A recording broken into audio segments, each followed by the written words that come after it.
Bienvenidos a una nueva clase de historia para segundo año. La última vez estuvimos hablando un poco de los aspectos generales de la Edad Media, ¿no? Las características, cuándo comenzó, los antecedentes del pueblo romano con los pueblos germanos y cómo se dividía el periodo de la Edad Media, ¿no? En Alta Edad Media y en Baja Edad Media. Hoy lo que vamos a ver es un poco cómo finaliza este periodo, ¿no? Que arranca a partir de un fenómeno conocido como la crisis del siglo XIV.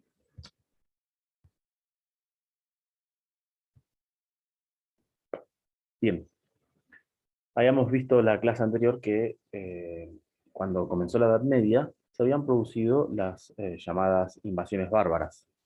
Hubo dos etapas. La primera fue la de las invasiones bárbaras que eran pacíficas, ¿no? La de los pueblos germanos, que después formaron los reinos romanos germánicos a partir de lo que había quedado del Imperio Romano de Occidente.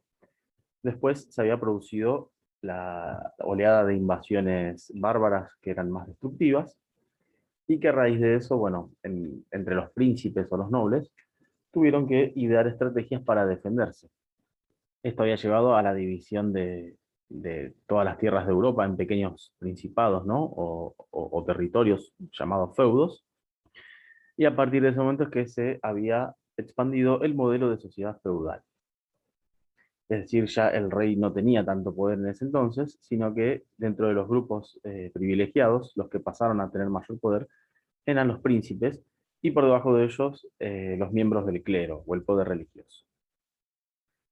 Entre los siglos XI y XIII, entonces, la sociedad feudal empieza a expandirse cada vez más, empieza a haber otro tipo de desarrollo, ya que los nobles habían difundido el tema de la actividad agrícola y las actividades urbanas que empezaban a desarrollarse a partir de un comercio que se había detenido justamente por las invasiones bárbaras y por las llamadas cruzadas, ¿no? Que fueron movimientos de cristianos que se habían organizado para movilizarse hacia Jerusalén y recuperar a esa ciudad que había sido tomada por los musulmanes. De todas formas, esto era lo que ocurría en Europa, ¿no? El tema de que aún había un atraso económico, por decir de alguna manera, ya que la mayor parte del territorio europeo era eh, agrícola. Este atraso también se explica por el creciente poder de los nobles, ¿no? Los señores feudales, ya que su poder se explica en las rentas o los impuestos que ellos imponían a los sectores más pobres, ¿no? Es decir, los campesinos que se encontraban por debajo de la escala social feudal. Bien, siguiendo entonces con la lógica de esa característica agrícola propia que tenía Europa, se habían producido mejoras en la producción durante la etapa de la expansión europea entre los siglos XI y XIII, debido a que bueno, los nobles imponían esas rentas, ¿no? O esos impuestos, por decir de alguna manera, a los campesinos. eh, Había que buscar alguna manera de producir más, ya que las rentas que cobraban los señores feudales no eran precisamente en dinero, aunque empieza a aparecer poco a poco, sino que además de ser una renta en trabajo, también era en especies, es decir, con una parte de lo que los campesinos producían. A raíz de esto, entonces, los campesinos tuvieron que incrementar la producción, pero para hacer eso hubo que hacer mejoras en la producción agrícola.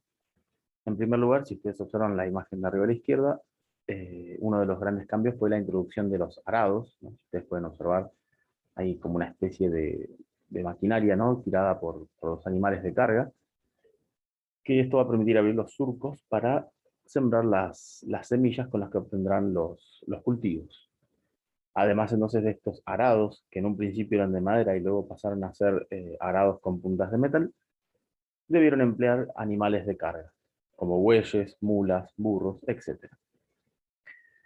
A esto también se suma la rotación de cultivos. La rotación, bueno, era trienal, en un principio era bienal, o sea que los territorios a cultivar se dividían en dos y luego pasaron a dividirse en tres. ¿En qué consistía este modelo de rotación? Bueno, básicamente una parte de los cultivos se dedicaba, por ejemplo, a una parte se dedicaba a un cultivo específico, como trigo, por ejemplo. La otra parte se dedicaba al cultivo de otro cereal que no era trigo, y la tercera se dejaba en descanso o en barbecho. Esto durante todo un año. Después, para que la tierra siga manteniendo esa fertilidad, ¿no? O sea, esa capacidad de seguir produciendo, se iban cambiando las funciones de la tierra. Por ejemplo, la primera tierra que estaba dedicada al cultivo de trigo pasa a ser una tierra en descanso.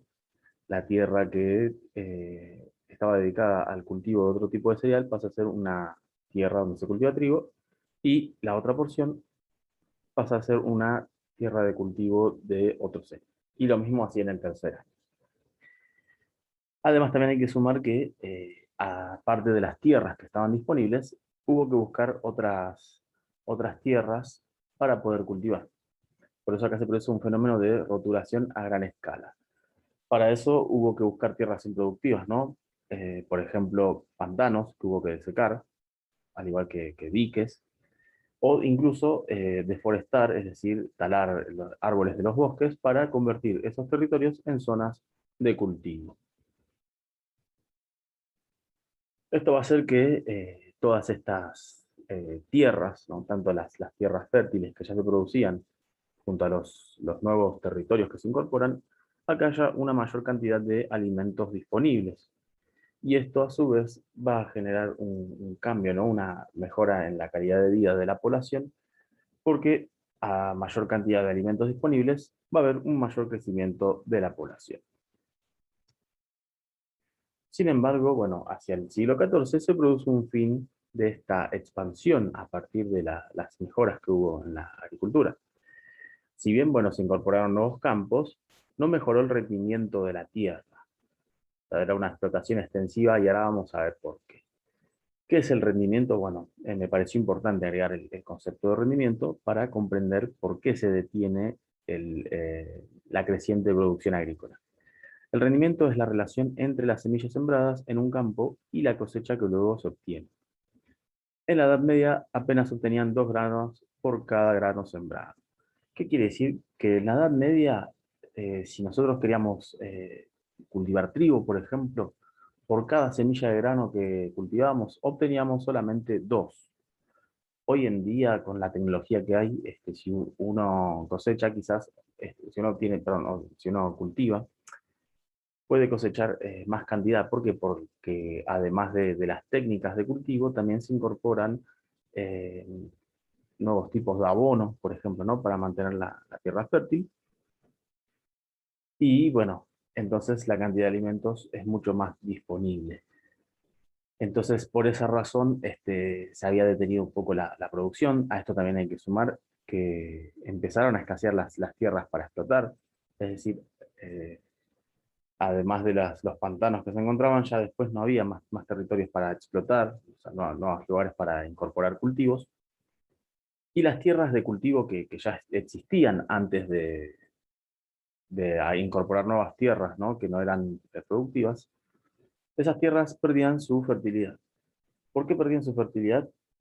Porque, bueno, en algunos casos no se incorporaba la rotación de la tierra, ¿no? O sea, lo que habíamos visto, el tema de una tierra dedicada para el trigo, otra para otro tipo de cereal, y una parte que se deja en descanso o en barbecho.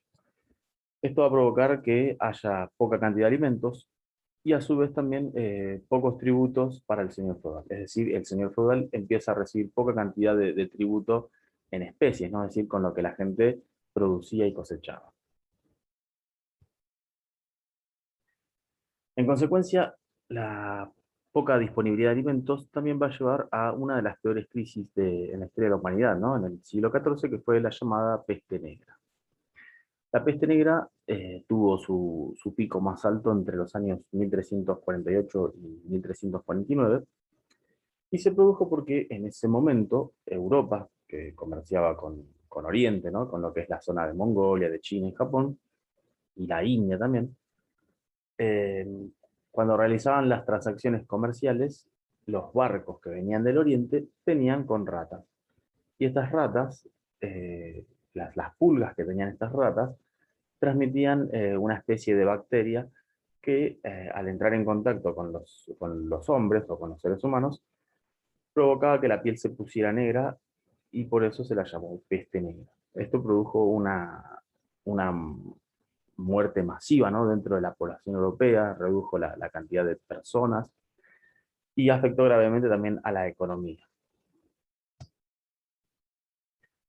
A partir de esta crisis, entonces, empiezan a producirse una serie de cambios sociales, ¿no? Básicamente que afectaban a dos sectores, que eran los señores feudales y los campesinos. Se podría decir que los más afectados fueron los señores feudales. ¿Por qué? Porque, en primer lugar, les costó mantener los gastos que ellos tenían, ¿no?, a partir de las rentas que cobraban a los campesinos, y con esto les dificultó mantener los ejércitos, ¿no?, que ellos tenían, el vínculo de vasallaje.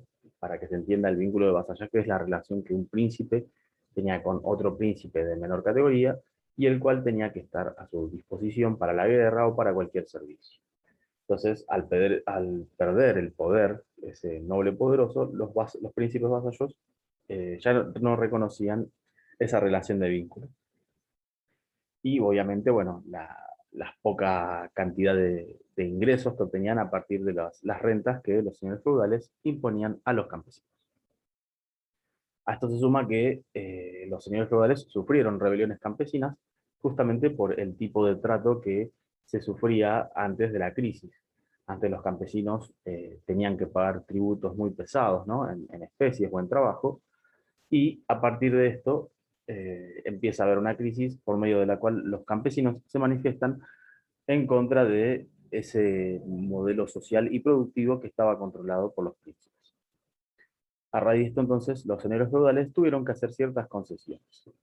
Por ejemplo, suprimieron los tributos en trabajo, ¿no?, que eran los tributos más despreciados, por decir de alguna manera, por los campesinos, y tuvieron que reducir también las rentas en especie y en moneda. Es decir, lo que antes pagaban los campesinos, que era en una gran suma, era reducida tanto en la cantidad de productos que podían aportar con la cosecha y también en dinero que empezaba a aparecer poco a poco en esos tiempos. La única salida que les quedaba a los señores feudales era tener que arrendar sus territorios a cambio de un canon. ¿Qué quiere decir esto?